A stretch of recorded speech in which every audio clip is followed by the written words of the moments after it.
अब एकदमै यहाँ कस्तो चिसो छैन त्यहाँ चाहिँ हिउँ पर्दैन दार्जिलिङ चाहिँ अब एकदमै घुम्नको लागि चाहिँ एकदमै अब यस्तो हिउँ चाहिँ पाउँदैन हजुर काठमाडौँभन्दा तर नेपालमा पनि यस्तो धेरै छ नि है घुम्ने ठाउँहरू हजुर हजुर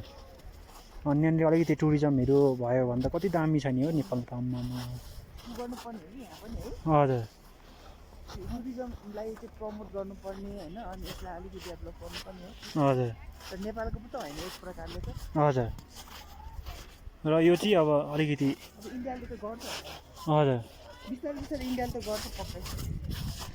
यो त टुरिज्म भएको हो नि आदि किनभने अब यहाँ चाहिँ आदि जस्तो हुन्छ नि बेसी प्रायोरिटी चाहिँ यहाँ त टुरिज्ममा दिन्छ नि सिक्किममा चाहिँ अब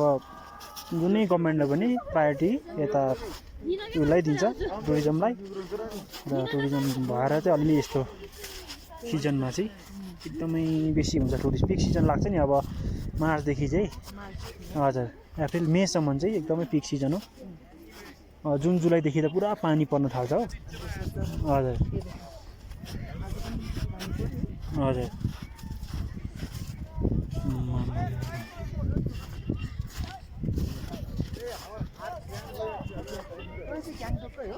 हजुर यता सिक्किमकै हो नि म यता साउथको हो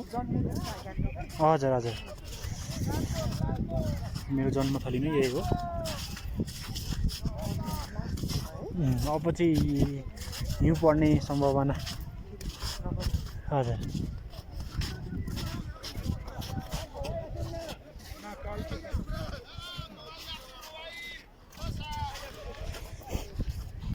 अब यहाँ सिक्किममा हेर्नुभयो भने यो इस्ट भयो छाङ्गु नथुला यो इस्ट भयो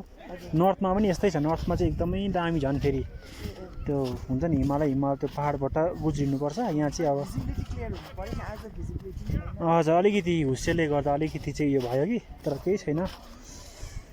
तपाईँहरू लकी हुनुहुँदो रहेछ अस्ति त बिचरा उहाँहरू आउनुभएको थियो नेपालैबाट हो तर 20 माइलसम्म मात्रै ल्याइपुऱ्यायो नि यता आउन सकेन नि हो हजुर हिउँले गर्दा हजुर बाटो ब्लक भएर नि थियो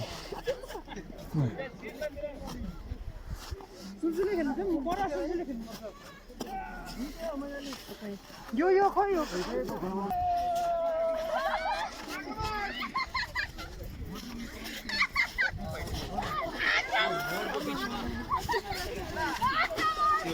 चोट लाग्छ